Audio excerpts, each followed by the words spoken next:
So I arrived at Hongseong station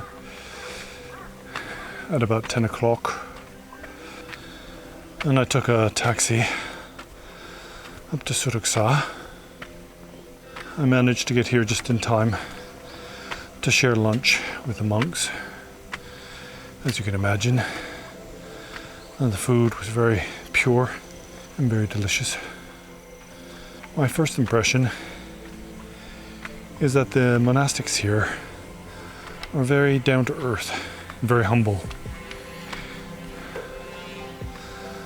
And I met Yuna Sunim for the very first time. He's the meditation teacher that I came here to interview. So just to give you a little bit of background information, then he's been a monk for 50 years, practicing in the Seon tradition of Korean Buddhism. As far as I know, then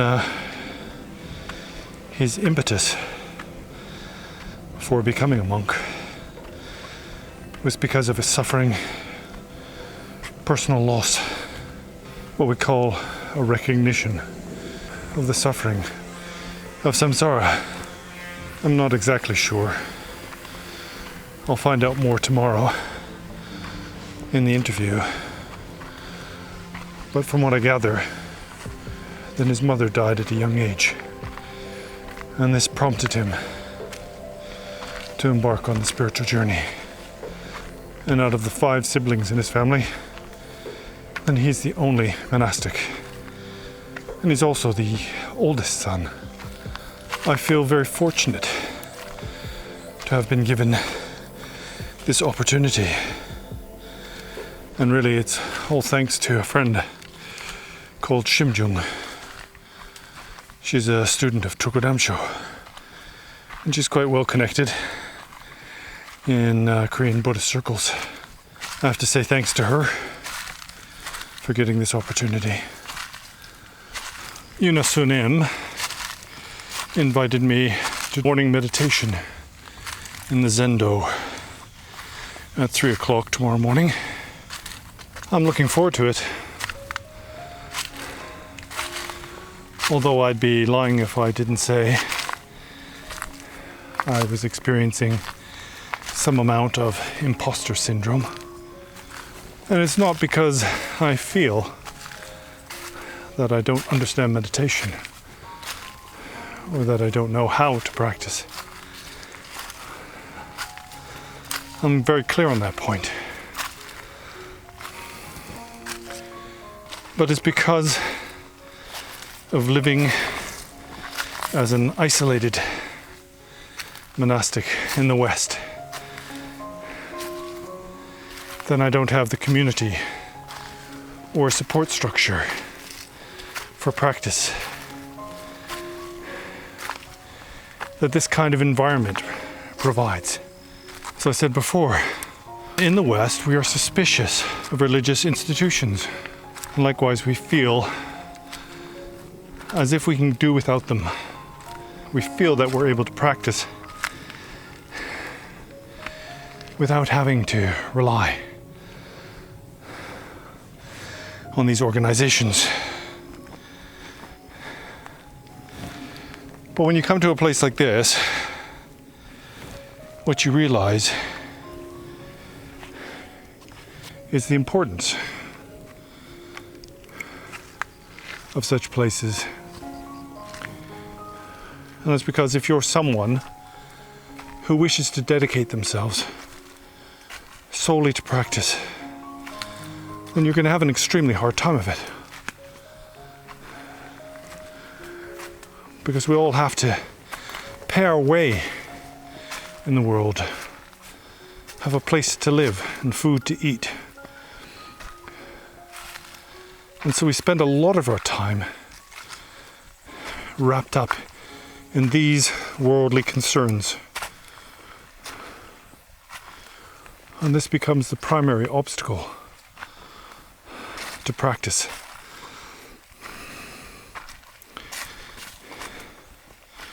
Well, we know that Buddhism is in great decline. The monks and nuns are becoming fewer and fewer. And the institutions more resemble museums and cultural centers. And this is the case everywhere. Wherever you go, then the true Dharma is waning. And the world is waxing, plummeting relentlessly onwards with the momentum of a huge mechanical wheel, ruthlessly pursuing progress, wealth, apparent prosperity, abundance of the outer aspects of life. While inwards, our people are suffering. They're suffering because they feel hollow inside. They feel like they've been forgotten, left behind.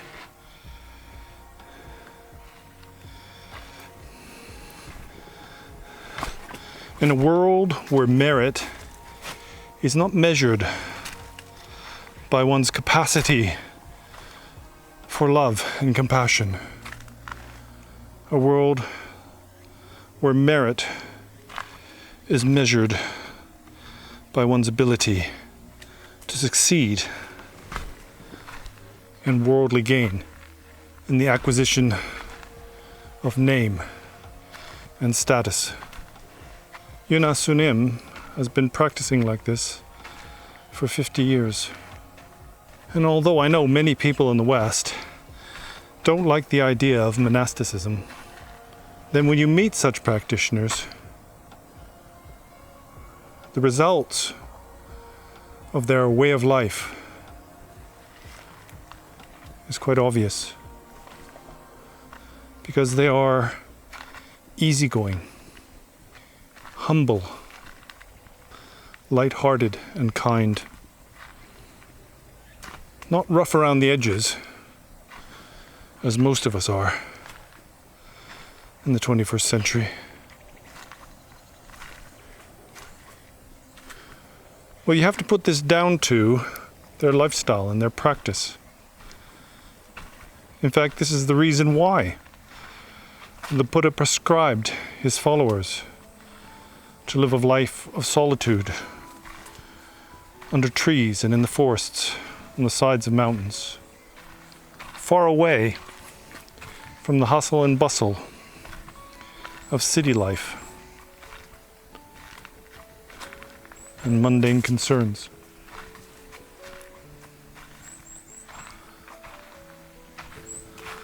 On mountaintops and in forests,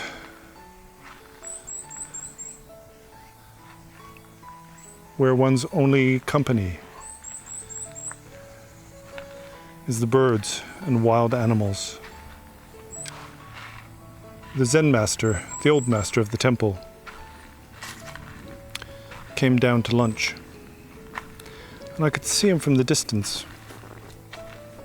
And the way he appeared, or manifest to me, was just like the old sages that you see in those fine Chinese paintings, leaning over on his stick with white eyebrows and eyes filled with love and joy.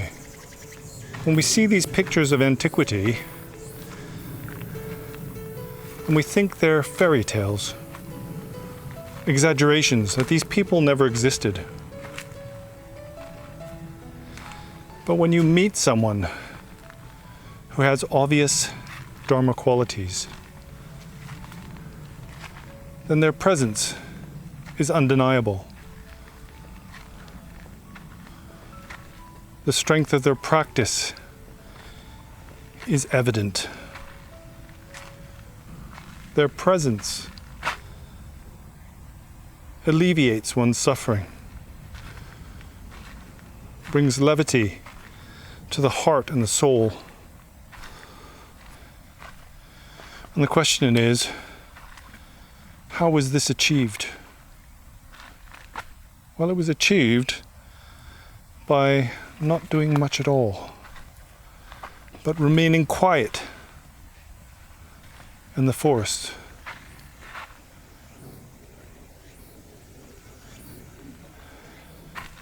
Remaining peaceful in one's practice. Remaining simple and unelaborate.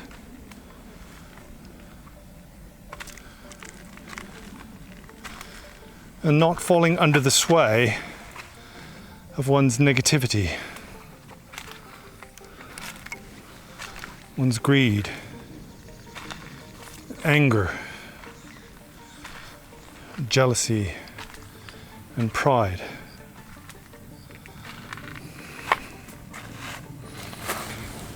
Like I say, I feel like an imposter. Because really, I'm only here for a couple of nights. It's just a bus stop tour. It's an opportunity to say, I've been there, I've done that, and I bought the Buddhist t-shirt.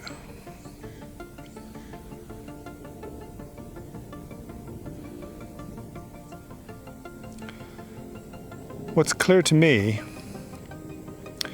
is that if we in the West want to develop these qualities of humility, kindness and altruism, to develop spiritual knowledge, then we need help.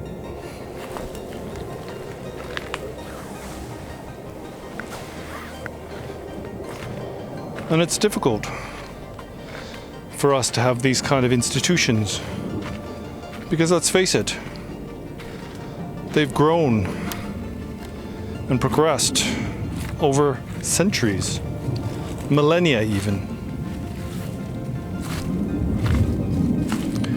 And because the people have faith, then they support those who wish to dedicate themselves to practice. But as I said,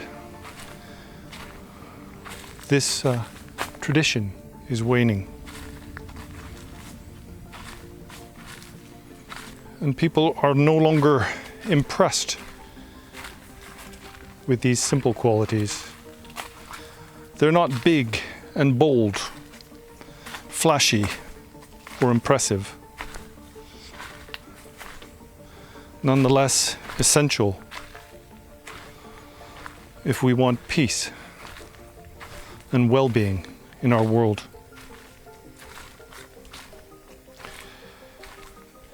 Well, I thought I would just take a little bit of time out, have a walk up the side of the mountain, and share some of my thoughts about this journey of an imposter, in the hope that there might be something there that will inspire you to write a new story or chapter in your life. To find some time to, like me, be an imposter, a play actor on the spiritual path. The thing is, at first, you just have to fake it. There's no other way. Because it's only by being an imposter, going through the motions, that eventually one is able to become authentic. And it's once one has developed authentic practice, authentic view, and authentic conduct, that one may truly begin to make progress on this most sublime spiritual path.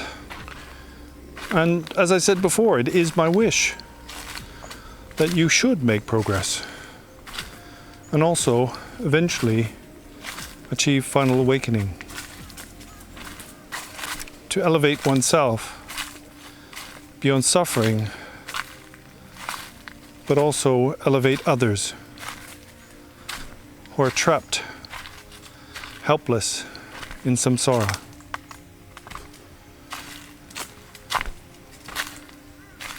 So I haven't really got anything else to say. At the very least, perhaps you've enjoyed the scenery. Well, now I've got to find my way back down to the temple. So, until next time, see you later.